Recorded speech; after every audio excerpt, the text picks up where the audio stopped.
আজ আমরা একটি চমৎকার ও শিক্ষণীয় গল্প শুনব। গল্পটির নাম হল মায়ের উপহার। তো চলো আর দেরি না করে গল্পটি শুরু করা যাক। আর ছোট্ট বন্ধুরা, পরবর্তী গল্পগুলো শুনতে এখনই চ্যানেলটি সাবস্ক্রাইব করে নাও। একদিনের কথা, ছোট্ট একটি গ্রামে থাকত রানী নামের এক মেয়ে। রানীর বয়স ৮ বছর, আর সে খুবই চঞ্চল ও মিষ্টি স্বভাবের ছিল। তার মা নাজমা গ্রামে সবার প্রিয় ছিলেন, কারণ তিনি খুব ভালো রান্না করতেন এবং সবাইকে সাহায্য করতেন।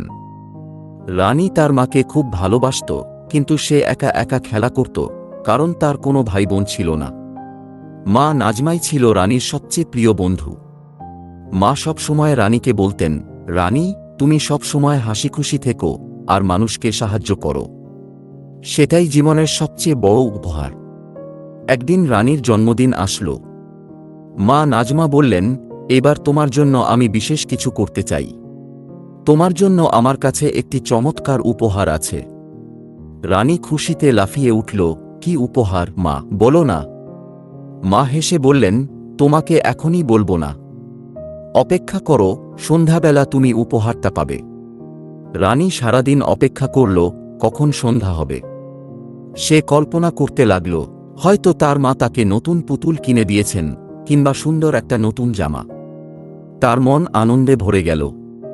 অবশেষে সন্ধ্যা হল। মা নাজমা রানীকে ডেকে বললেন, রানী, এবার তোমার উপহারটি নেওয়ার সময় হল। চোখ বন্ধ করো। রানী চোখ বন্ধ করল, আর মা তাকে ঘরের বাইরে নিয়ে গেলেন। মা বললেন, এবার চোখ খোলো রানী। রানী চোখ খুলল, আর তখন সে দেখল তার সামনের বাগানে মা একটি ছোট্ট গাছের চারা লাগিয়ে দিয়েছেন। গাছটি দেখতে অনেকটা আমের গাছের মতো ছিল, আর তার চারপাশে সুন্দর ফুল ফোটানো। রানী একটু অবাক হয়ে গেল। সে ভেবেছিল তার মা তাকে কোনো খেলনা কিংবা জামা উপহার দেবেন, কিন্তু এখানে তো একটা গাছের চারা। রানী বলল, মা, এটা তো শুধু একটা গাছের চারা। মা নাজমা হেসে বললেন, হ্যাঁ, এটা শুধু একটা গাছের চারা নয়, এটা তোমার জন্য আমার সবচেয়ে প্রিয় উপহার। এই গাছটি আমি তোমার জন্মের সময় থেকেই রোপণ করতে চেয়েছিলাম, কিন্তু সময় হয়নি। আজ তোমার জন্মদিনে এই গাছটি তোমাকে উপহার দিলাম। রানী একটু ভেবে বলল, কিন্তু মা, একটা গাছ আমার কি কাজে আসবে? মা নাজমা বসে রানীর হাত ধরে বললেন, রানী, এই গাছটি তোমার মতোই বড় হবে। তুমি যদি এটা যত্নে রাখো, পানি দাও, রোদে বসাও, তাহলে একদিন এটা বিশাল বড় গাছ হবে। তখন এই গাছটি তোমাকে ছায়া দেবে, ফল দেবে, আর তুমি দেখবে কত সুন্দর জীবন তৈরি করতে পারে একটি ছোট্ট গাছ। রানী কিছুটা বুঝল, কিন্তু পুরোপুরি নয়। তবে সে মায়ের কথা বিশ্বাস করল। প্রতিদিন সে গাছটিকে পানি দিত, তার পাশে বসে গল্প করত, আর মা তাকে সাহায্য করতেন। কিছুদিনের মধ্যেই গাছটি বড় হতে শুরু করল, আর রানী দেখতে পেল গাছটির চারপাশে কতগুলো নতুন পাতা গজিয়ে উঠেছে। একদিন মা নাজমা রানীকে ডেকে বললেন, রানী, তুমি কি জানো গাছ আমাদের জন্য কতটা গুরুত্বপূর্ণ? রানী বলল, না মা, বলো। মা বললেন, গাছ আমাদের অক্সিজেন দেয়, যা আমাদের বেঁচে থাকার জন্য খুবই প্রয়োজন। এছাড়া গাছ আমাদের জন্য ফল, কাঠ, ছায়া আর অনেক কিছু দেয়। তোমার এই গাছটি একদিন বড় হবে, আর তখন তুমি এর সব উপহার পাবে। ঠিক যেমন আমি তোমাকে উপহার দিয়েছি, তুমিও একদিন বড় হয়ে পৃথিবীকে উপহার দেবে।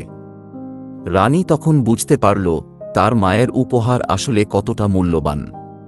সে প্রতিদিন গাছটির যত্ন নিতে লাগল, আর গাছটিও দিনে দিনে বড় হতে লাগল।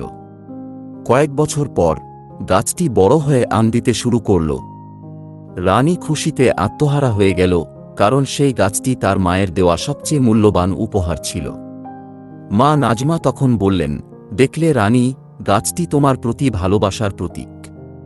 তুমি যেমন গাছের যত্ন নিয়েছ, তেমনি জীবনেও তোমাকে ভালোবাসার ও যত্নের প্রয়োজন। আর মনে রাখবে, প্রকৃতির প্রতি যত্ন নিলে সে তোমাকে তার সব সুন্দর উপহার দিয়ে পুরস্কৃত করবে। রানী তার মায়ের কথা মনে গেঁথে নিল।